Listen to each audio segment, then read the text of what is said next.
রাত তখন গভীর। কলকাতার মধ্যম গ্রামের দোহারিয়ার নির্জন রাস্তা। একটি দ্রুতগতির গাড়ি আচমকা রাস্তা আটকে দাঁড়ালো। কিছু বুঝে ওঠার আগেই চারপাশ থেকে ঘিরে ধরল 7-8 জন সশস্ত্র বাইক আরোহী। তারপর শুধু গুলির শব্দ।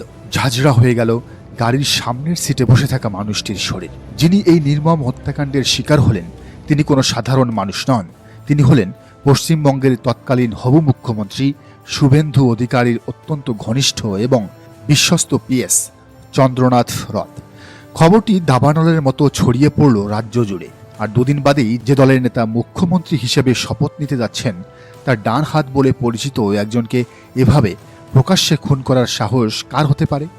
এই প্রশ্নের উত্তর খুঁজতে গিয়ে রাজ্য পুলিশের বিশেষ তদন্তকারী দল এসআইটি এবং সিআইডি যখন মাত্র 4 দিনের মাথায় এক ভয়ঙ্কর সত্যের কাছাকাছি পৌঁছে গিয়েছিল, ঠিক তখনই ঘটল এক অকল্পনীয় এবং রহস্যময় টুইস্ট। আচমকা কোনো নোটিশ ছাড়াই এই তদন্তের দায়িত্ব তুলে দেওয়া হলো সিবিআই এর হাতে। আর এখানেই ঘনীভূত হচ্ছে এক ভয়ঙ্কর সন্দেহ। তবে কি এই খুনের নেপথ্যে লুকিয়ে আছে এমন কোনো মহারথীর নাম যাকে আড়াল করতেই তড়িঘড়ি করে সিআইবিকে ডাকা হলো? খুনিদের সাথে বিজেপির যোগসূত্র এবং শুভেন্দু অধিকারীর অতীতের রহস্যজনক ইতিহাস বিশ্লেষণ করলে যে চিত্রটি ফুটে ওঠে তা কোনো থ্রিলার সিনেমার চেয়ে কম রোমহর্ষক নয়। রাজ্য পুলিশের তদন্তে প্রথম থেকেই বেরিয়ে আসছিল চাঞ্চল্যকর সব তথ্য। ফাস্ট্যাগের জাল অ্যাকাউন্ট এবং মোবাইল ট্র্যাকিংয়ের মাধ্যমে পুলিশ বিহার এবং উত্তরপ্রদেশের 3 শার্প শুটারকে গ্রেফতার করে। এদের নাম মায়াঙ্ক মিশ্র, ভিকি মৌর্য এবং রাজ সিং। পুলিশি জেলায় বেরিয়ে আসে এক হাড় হিম করা তথ্য। এই খুনের জন্য সুপারি বা বরাত দেওয়া হয়েছিল পাক্কা 1.5 কোটি টাকা। বিহারের জেলে বসে থাকা কুখ্যাত মাফিয়া ডন শেরু সিং এই খুনের কন্ট্রাক্ট নিয়েছিলেন। কিন্তু প্রশ্ন হলো, ভিন রাজ্যের এই ভাড়াটে খুনিদের সাথে চন্দ্রনাথ রথের কিসের শত্রুতা? উত্তরপ্রদেশের বালিয়া বা বিহারের বক্সারের ক্রিমিনালরা কেন কলকাতায় এসে শুভেন্দু অধিকারীর পিএসকে খুন করতে যাবে? খুনিদের গ্রেফতার করার পর যখন পুলিশ মূল মাস্টারমাইন্ড বা সুপারিদাতার নাম জানার একেবারে দ্বারপ্রান্তে, তখনই বেরিয়ে আসে রাজ সিংহের একটি ভাইরাল ভিডিও। ভিডিওতে দেখা যায় এই খুনি রাজ সিং উত্তরপ্রদেশের বালিয়া লোকসভা নির্বাচনে প্রকাশ্যে বিজেপির প্রার্থীর পক্ষে ভোট চাইছে।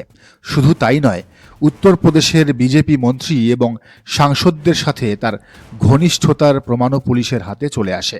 অর্থাৎ যে খুনিরা শুভেন্দুর পিএসকে মারল তাদের সাথেই রয়েছে বিজেপির কট্টর যোগসূত্র। এই তথ্য সামনে আসার পরই যেন নবান্নের অলিন্দে ভূমিকম্প শুরু হয়ে যায়।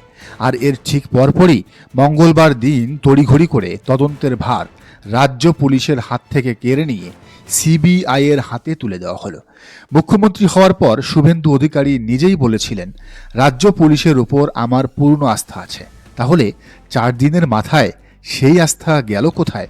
যখন পুলিশ খুনিদের ধরে ফেলল, গাড়ির ট্রেল বের করে ফেলল, বিজেপির যোগসূত্র পেয়ে গেল, তখন কেন সিবিআই? ক্রাইম রিপোর্টার এবং বিশ্লেষকদের মতে সিবিআই এর এন্ট্রি মানেই হলো তদন্তের মৃত্যু ঘণ্টা বেজে গেছে।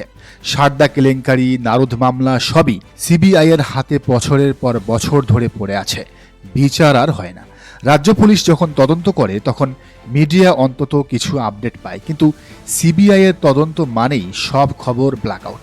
অনেকেই বলছেন পুলিশ হয়তো এমন কোনো রাঘব বোয়ালের নাম জেনে ফেলেছিল যা প্রকাশ পেলে খোদ মুখ্যমন্ত্রীর গদি টলে যেত। আর সেই সত্য যাতে কোনোদিন দিনের আলো দেখতে না পায়, সেই দীর্ঘসূত্রতার জালে ফেলতেই সিবিআইকে আনা হয়েছে। চন্দ্রনাথ রথের মৃত্যু কি কোনো বিচ্ছিন্ন ঘটনা? অপরাধ বিজ্ঞানীরা এবং রাজনৈতিক বিশ্লেষকরা যখন শুভেন্দু অধিকারীর অতীতের ফাইল খুলছেন, তখন বেরিয়ে আসছে এক ভয়ঙ্কর এবং রক্তমাখা ইতিহাস। চন্দ্রনাথ প্রথম নন, এর আগেও শুভেন্দু অধিকারীর সাথে যুক্ত অন্তত 3 জন ঘনিষ্ঠ ব্যক্তির চরম এবং রহস্যজনক অস্বাভাবিক মৃত্যু হয়েছে। একটু পেছনের দিকে তাকানো যাক।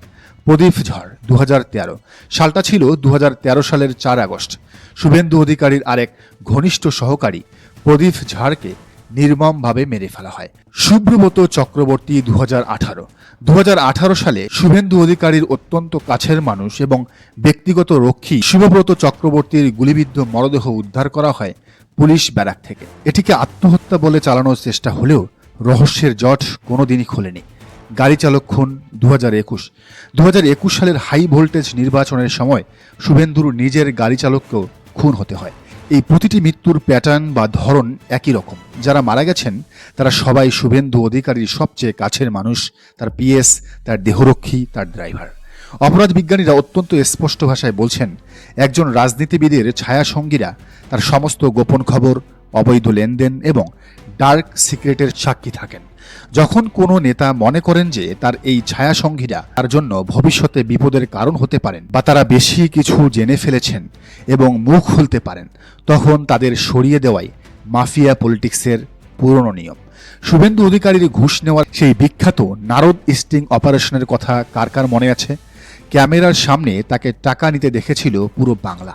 সেই ঘটনা প্রমাণ করে যে পর্দার আড়ালে কত শত কোটি টাকার বেআইনি লেনদেন হয় রাজনীতির ময়দানে। চন্দ্রনাথ রথ ছিলেন শুভেন্দুর আত্মসহায়ক। তিনি জানতেন শুভেন্দুর প্রতিদিনের শিডিউল, জানতেন কোন মাফিয়া বা শিল্পপতির সাথে কোথায় গোপন মিটিং হচ্ছে, জানতেন 1.5 কোটি বা 100 কোটি টাকার হিসাবগুলো কোথায় রাখা আছে। শুভেন্দু যখন মুখ্যমন্ত্রী শপথ নিতে যাচ্ছেন, তখন চন্দ্রনাথ হয়তো এমন কিছু গোপন সত্যের পাহাড় হয়ে দাঁড়িয়েছিলেন যা শুভেন্দুর জন্য চরম অস্বস্তিকর ছিল। ভাবুন তো, বিজেপি ক্ষমতায় এসেছে, শুভেন্দু মুখ্যমন্ত্রী হতে যাচ্ছেন। এই সময় বাংলার বুকে এমন কোনো মাফিয়া ডন বা ক্রিমিনালের সাহস আছে যে বিনা মদদে খোদ মুখ্যমন্ত্রীর পিএসকে খুন করবে? এটা অসম্ভব। এই খুনের পেছনে এমন কারো হাত আছে যিনি রাজ্য পুলিশ, প্রশাসন, মাফিয়া সবকিছুই নিয়ন্ত্রণ করার ক্ষমতা রাখেন। 1.5 কোটি টাকার ডিল, উত্তরপ্রদেশের শার্প শুটার, বিজেপির যোগসূত্র এবং পরিশেষে সিবিআইয়ের এন্ট্রি, সবকিছু মিলিয়ে চন্দ্রনাথ রথের খুন কোনো সাধারণ অপরাধ নয়। এটি ক্ষমতার অরিন্দে চলা এক নোংরা এবং রক্তপিপাসুর রাজনীতির চূড়ান্ত উদাহরণ। রাজ্য পুলিশ হয়তো সেই বড় মাথার নামটা জানতে পেরেছিল যিনি শেরু সিংকে ওই 1.5 কোটি টাকার সুপারি দিয়েছিলেন, আর সেই নামটা যাতে কখনোই পাবলিক ডোমেইনে না আসে, সেই কারণেই আজ তদন্তের ফাইল সিবিআই এর হিমঘরে বন্দী। শুভেন্দু অধিকারীর ছায়াসঙ্গীদের এই লাশের মিছিল কবে থামবে? চন্দ্রনাথের স্ত্রী সন্তানরা কি কোনোদিন জানতে পারবে কে তাদের বাবাকে 1.5 কোটি টাকার বিনিময়ে ঝাঁঝরা করে দিয়েছিল? নাকি আগের 3টি খুনের মতোই চন্দ্রনাথের ফাইলটিও সিবিআই এর ধুলো পড়া আর্কাইভে চিরতরে হারিয়ে যাবে? ঘড়ির কাঁটা টিকটিক করছে, আর বাংলার মানুষ অপেক্ষা করছে সেই দিনটির, যেদিন এই ক্ষমতার দম্ভ পুরোপুরি উন্মোচিত হবে এবং খুনের আসল মাস্টারমাইন্ড ধরা পড়বে।